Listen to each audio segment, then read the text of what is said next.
Hello and welcome. If you're not playing IT, then you can play other possible sectors or segments which are linked to IT. And what's really not going away in a jiffy is GCCs. Smartworks is a play where you're getting 25-30% growth. At least that's the aspiration in terms of growth. What you've seen is a very sideways movement over the last 6 months on the stock price.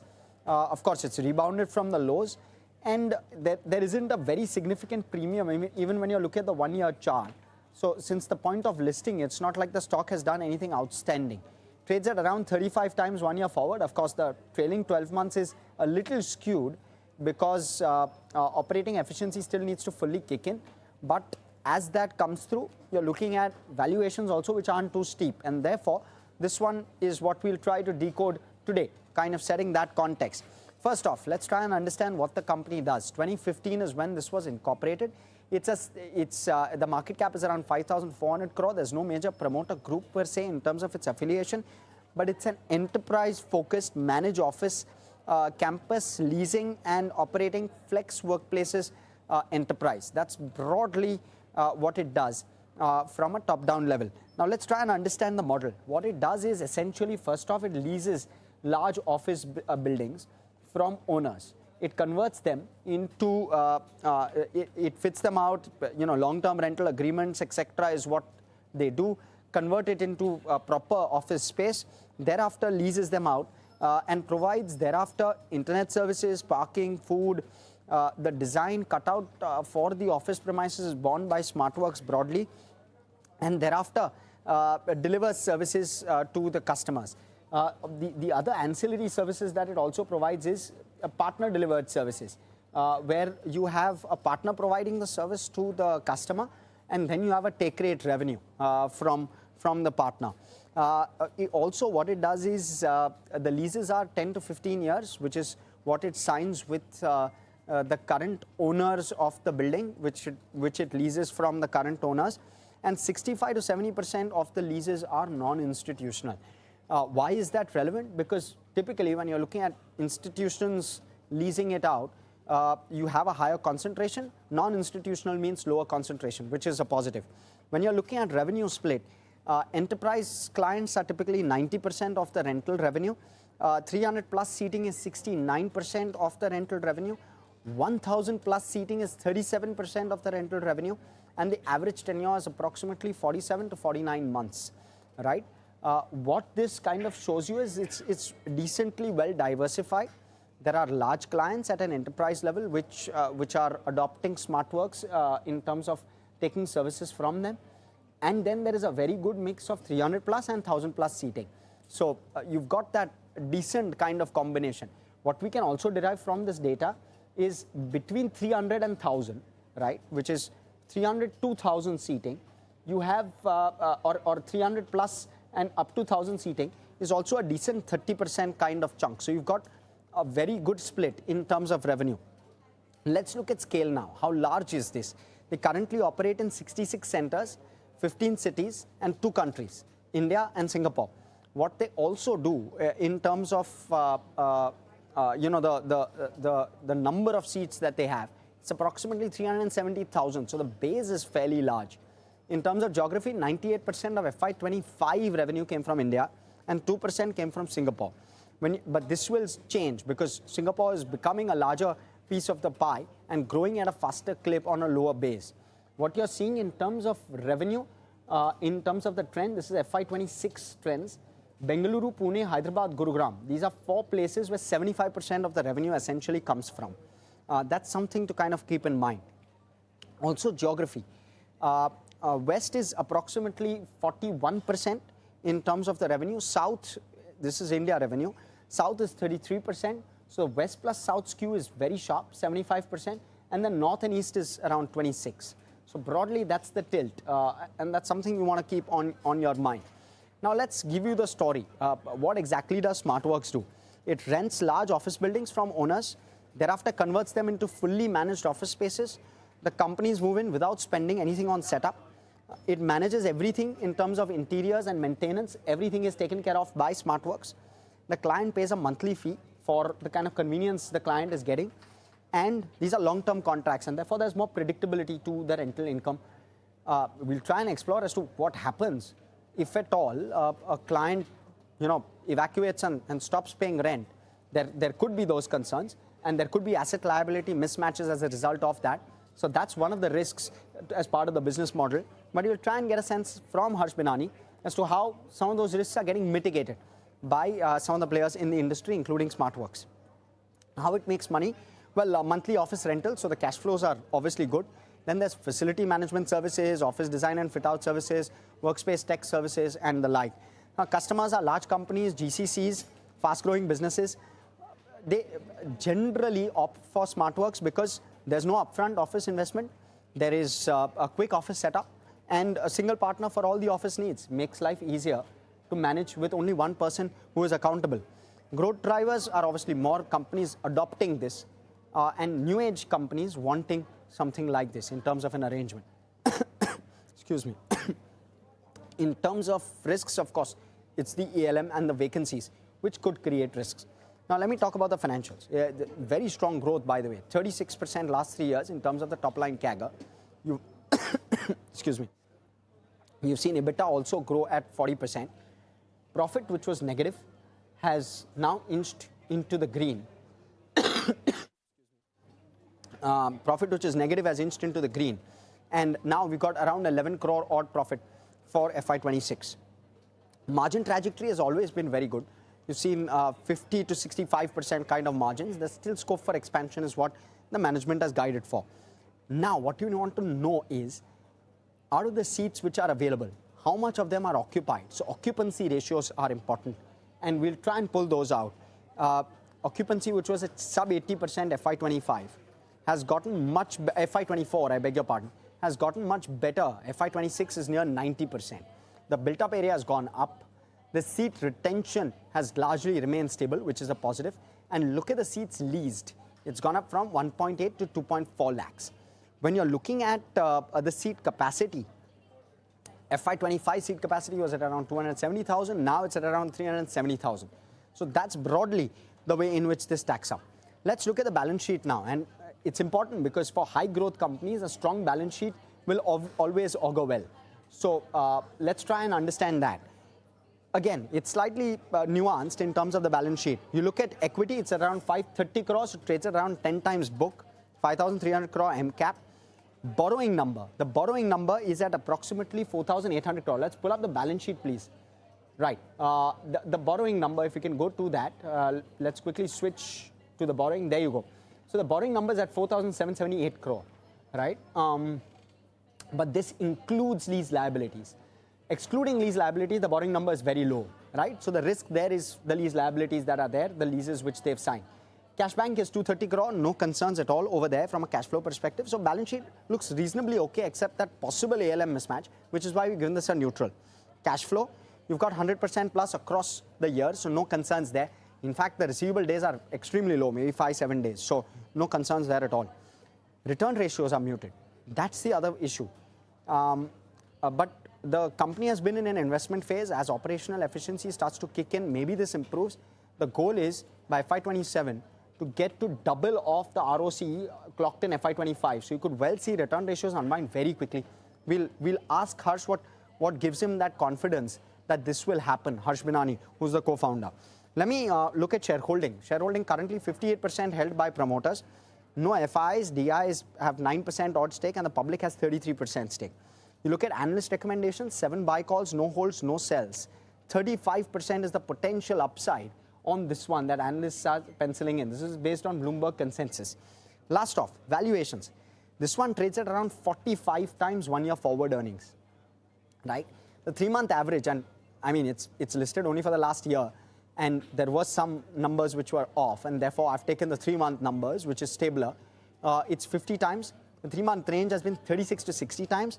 And when I'm comparing it to office space, which is the other one in the similar kind of cohort, that one trades at 15 times earnings. And that's why I'm possibly cautious on this one.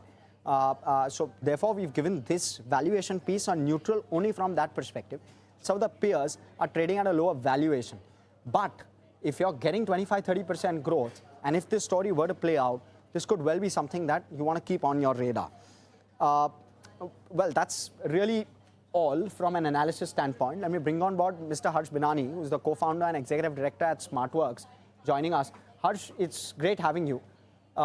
Let me first address that ALM question, which I touched upon 2 to 3 times. I'm sure you're itching to go on that. Give us a sense. Is there a risk there, and how would you mitigate that risk? How would you how would you give your investors the composure that that risk is low? Good afternoon, and thank you for having me here, Harsh. Before I get started on your specific question, let me just take a quick step back, because what we are witnessing in India is a structural shift in how global enterprises consume office space. And Smartworks really has been the pioneer of this transition in India. And if you look at just the composition of these companies, right, like Fortune 500 companies, global MNCs, GCCs, all of them today demand speed, scale, and operational certainty without really getting into the rigidity either of huge capex investments or conventional leases, right, of 9 years, especially given the uncertainty that we are seeing in front of us. And over the last 2 weeks, we've of course made several positive announcements, whether it's our latest client expansion in Pune or doubling of our Singapore footprint. They all reflect the same mega trend. Enterprises are entering our platform and they are expanding with us and staying longer. And with our scale today, which is the largest in India, right, 16 million square foot, it is no longer just an advantage for Smartworks. It's really the compounding engine which is helping us drive. Now, coming specifically to your question around ALM mismatch, of course, we've been a great learning school, right, from a lot of global peers of what not to do. And one of the major risks that this sector had been exposed to globally was ALM mismatch. And I'm happy to share with you, Smartworks has today built a de-risked cash flow generative platform where our ALM mismatch is not eliminated for this year and next year. Up until FY29, and it is available publicly, we are completely mitigated on this risk. We are today sitting on more than 5,200 crores of contracted revenue from some of the world's largest companies, unicorns in India, and a very good composition of GCCs and MNCs. And every quarter, you will continue to see this ALM mismatch continuing to get better. Today, we are eliminated until FY29, courtesy the long tenured contracted revenue we have. And we expect that as we are adding more and more capacity, this new capacity is going to get ramped up quicker. And therefore, this mismatch, which you're seeing today, right, where our asset significantly is greater than liability, this lead is going to continue getting better. So what happens, okay, Harsh, let's try and make it simpler for the viewer, right? What happens if, for example, a particular client stops paying you a rental starting next month? Are you able to hand that space back to the owner or the lessor? No, certainly. At a very simplistic level, we've built a platform which takes on lease 10 to 15 year worth of lease obligations with the landlord. We are the ones who invest in the capex. We don't get our landlords to invest in the capex on our behalf. But our lock-in obligations are limited to only 4 to 5 years. Now, similarly, on the client side, the tenures that we sign with these large global enterprises, Fortune 500 companies, they are almost of the similar tenure, right? 4 to 5 years. So on both ends, you're actually matching the tenures. Therefore, the asset liability mismatch also gets completely eliminated. And on value terms, because our offering, Harsh, you'll appreciate, is not a rental offering, right? We are a platform, which is a combination of rental plus the fit outs that we do on behalf of our clients, as well as all the operational services like a hotel that we offer. All of this practically is bundled in a composite per seat per month revenue, which typically would be more than 2 times of our rental. So that is what covers us in value terms. Now, the lease tenures that we are signing with our clients also comes with long lock-in obligations, and it also has a vacancy period, right? Like the notice period is about 6 months. So the possibility that you're talking about of a large enterprise or a Fortune 500 company not paying their rentals is next to none. And I can frankly demonstrate that if you go back in history, right, we've also seen COVID. COVID, in fact, turned out to be the biggest vaccine booster for our industry, where Smartworks was able to take a big lead even during this period, because we are the core enterprise infrastructure for these large companies. our collection efficiency was more than 99.8%. So even at the height of downturn, when our metrics were what they were, and today you of course noticed and called out as well, right, that we are collecting receivables from 800, 900 odd companies, right, some of the world's largest, in less than 7 days. You can only see the discipline in our collection efficiency as well as the behavior of these large enterprises. So I would in fact emphatically rule out the possibility that you called out of enterprises suddenly deciding to dishonor a contract for 4 to 5 years and deciding to actually vacate. We have enough legal provisions to enforce, but I don't see that possibility at all, given the behavior and the past records, even during downturn. No, fully understood. And for the lack of wanting to kind of reiterate this, in case of a force majeure, Harsh, just a one-line answer, that too will not be a risk, right? Broadly, in case of a force majeure event as well.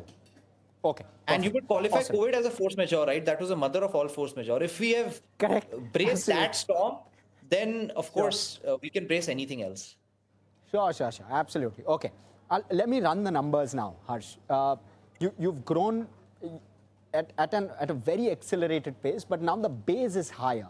Of course, the opportunity you've enumerated, GCCs and the like, are also large, and plus Singapore also could be a big opportunity. What's the growth clip that you aspire to grow at next 2 years, if you can give us a pulse? Smartworks is right at the intersection of this mega trend playing out. And as the largest player in the space, we've been guiding that our model is the fastest growing and ultra scalable because we really specialize in taking large campuses. So to that extent, we have guided the market in our last earnings call as well, that from here, you can expect addition of 2.5 to 3 million square foot of space every year. And the good news is that our supply is completely secured in a highly supply constrained environment. So for the next 2.5 years, we have ensured that we have supply visibility. On the revenue front, you can expect 28 to 30% revenue growth going forward. On the margin front, our margin expansion last year was phenomenal, where we expanded our margins from more than 14% to 17% on an annual basis. And on an exit quarter basis, we were already at 19%. So you can also expect this margin to expand. And I would like to just make a small clarification. The company, our platform, has been profitable for the last 4 years. And in fact, in this platform business, there is no question of us being loss-making. Of course, the numbers that you reported are the accounting numbers because we are accounted by Ind AS. In Ind AS, you need to make lease liability provisions for the next 15 years, but you cannot account for the revenue that we're getting for the next few years. That is the only reason why on reported basis and purely on non-cash basis, you see that number. However, like I mentioned, we have been profitable for the last 4 or 5 years. And you can also expect that the ROCE of ours is also going to double. So from that perspective, to summarize, we are in that compounding phase now, where earlier, because our base was a little smaller, with every new expansion, you could start to see that drag. But given that we are now the only company which has crossed the operational footprint of 10 million square foot, every new expansion that you will see will start to converge. Not only will you see our returns expanding, but you will also see our return on capital becoming better. And from that perspective, we are entering into that compounding phase. Point taken. So Harsh, what's the cash profit like that you've done for FY26 reported? I'm not going to get to FY27. And I'm trying to understand, therefore, this 25 to 30% compounding story that you're speaking about next couple of years at the very least. Does cash PAT also continue to compound at that rate, excluding the lease liability adjustments which you just spoke about? Yes. So just to recap our last year's numbers, purely on a cash basis, we closed the year at close to about 1,800 crores of top line and a 314 crores of EBITDA profitability. What is more interesting about our business and the strong feature is that our platform has now become self-sustaining. So against this 314 crores of EBITDA, we had an operating cash flow which was greater than 1, which was more than 370 crores. So on a go-forward basis, what you can expect in the next 2 to 3 years is not only rapid expansion, but all of that expansion is actually going to come from the cash flows that the business is generating. And like you rightly pointed out, we are a negative working capital company. We collect receivables of these 800 odd companies, right, within 7 days. So that is one of the major drivers behind the strong operating cash flow, which makes the terms of trade very good for our business. So next 3 years, self-financed growth, and the cash flows will continue getting better. And that is where we believe we are at this interesting intersection and junction for the company, where the bigger question really in our mind is, with all the surplus operating cash flow that we are generating, what do you do with this cash? Correct. No, Harsh, could you re-explain that? You spoke about a cash pat of around 315 crore, 314 crore, and you said that there's a 370 crore cash number. I'm missing something there. Could you explain that piece again? And what has been so special about FY26? What's the inflection point that you were speaking about? If you can just explain that. Certainly. So from an inflection point, scale of 10 million square foot has now got us into becoming a compounding platform. So when I mentioned the numbers to you, right, or 1800 crores of top line, that followed with 314 crores of cash EBITDA. Now, the other important metric that you want to gauge in our business is what is the operating cash flow. Our operating cash flow was more than 360 crores. So our operating cash flow is actually higher than EBITDA.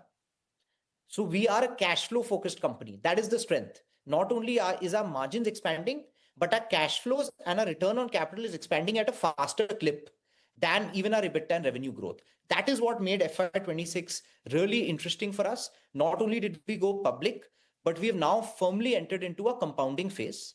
So on a go forward basis, you will continue to expect 28 to 30% revenue growth. But more importantly, that will follow with a margin expansion, which is naturally going to come because of operating leverage. You had earlier also mentioned about all the ancillary revenue lines, which will of course be a topping on top of our core annuity business. And alongside, the cash flows that we will generate in our business will do two things. One, they will make our platform self-sustaining. So for the 2.5 to 3 million square foot that we want to expand every year, all of that is going to be self-financed from the cash flows generated from within the business.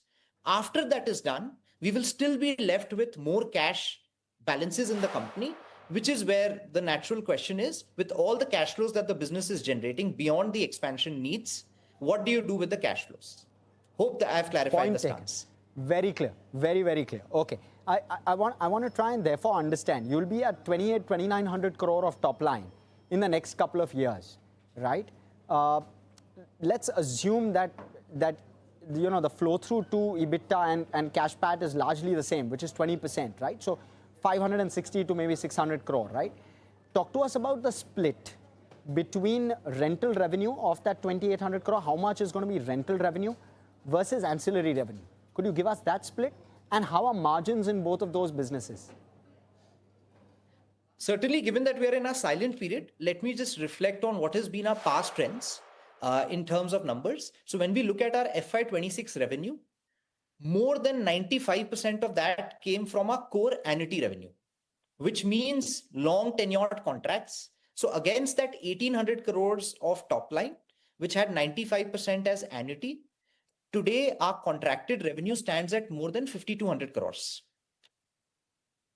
And when we look at our contracted revenue of 5,200 crores, we expect that this trajectory will continue over the next few years, because as we sign more and more new contracts, these contracts will also continue having that same duration of 3 to 4 years. What we've also demonstrated in our numbers is that 31% of our revenue today, Harsh, comes from multi-city clients. So once they experience the platform, they continue deepening the partnership and continuing to grow with us. And most of this revenue is actually coming from this 1,000 plus seater. So what that really means is that the 1,000 plus seater cohort of ours is a specialty which only Smartworks has, and that number will also continue growing. So the quality of cash flows is extremely durable and long tenured in nature from some of the world's best companies and India's best companies. So from that perspective, we have maintained in our guidance that our OCF, our operating cash flow, will be always more than EBITDA. So the numbers that you mentioned, as I've guided, yes, 28 to 30% will be the revenue growth. Our EBITDA, which closed at the last quarter at 19%, that will also continue expanding. But whatever is our absolute EBITDA amount, our operating cash flow will be 1.2 or 1.3 times of that EBITDA, because of the strong cash nature of our business, which is collecting all our receivables within time. We also get very healthy advance rentals from our customers.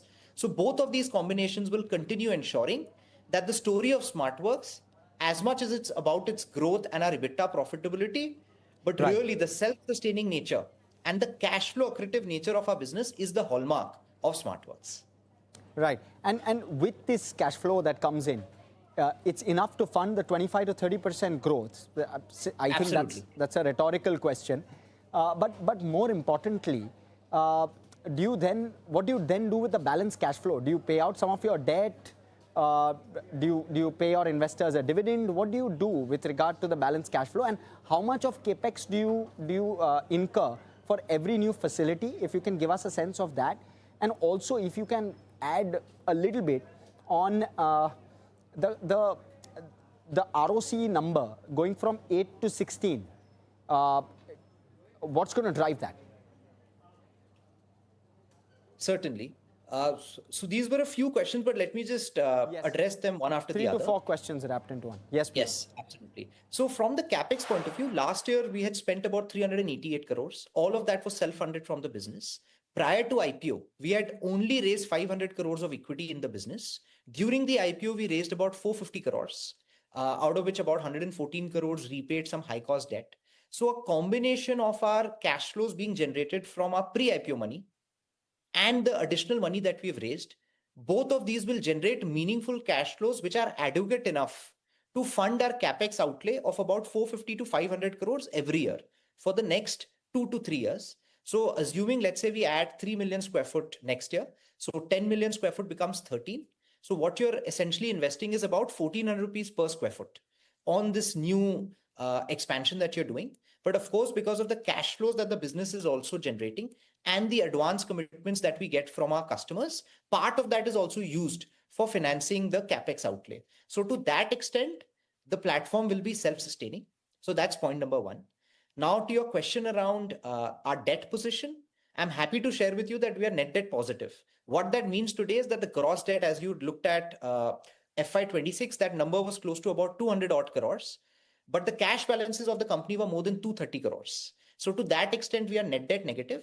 Of course, opportunistically wise, if there is an opportunity for us to grow faster, we are able to raise debt at very low cost. We are the highest rated category when it comes to ratings, and we work with several banks who extend loan to us at less than 8.5%. So that of course makes us gives us enough headroom if the need arises in future. And to your third question, right, on the ancillary piece, we are just at the tip of an iceberg right now. The contribution of our platform from ancillary is very minuscule right now, because our view was very clear. Focus on the core annuity revenue. The quality of that cash flow compounds and stays with you for the next 3-4 years. Ancillary by design is just a one-time event. Built on top. So it's built on top. It is going to expand the margin. But again, taking the cue right from some of the larger peers, we've learned, right, analogous companies, it's better to focus on your core, because if we don't focus on our core, we will not be market leaders and we will not be able to grow as fast as we.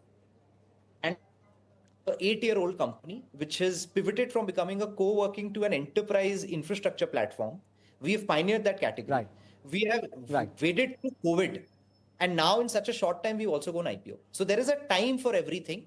At the right time, we will explore the optionality. But honestly, the core annuity business by itself is so appealing that you, for the next 2 years, have your supply contract.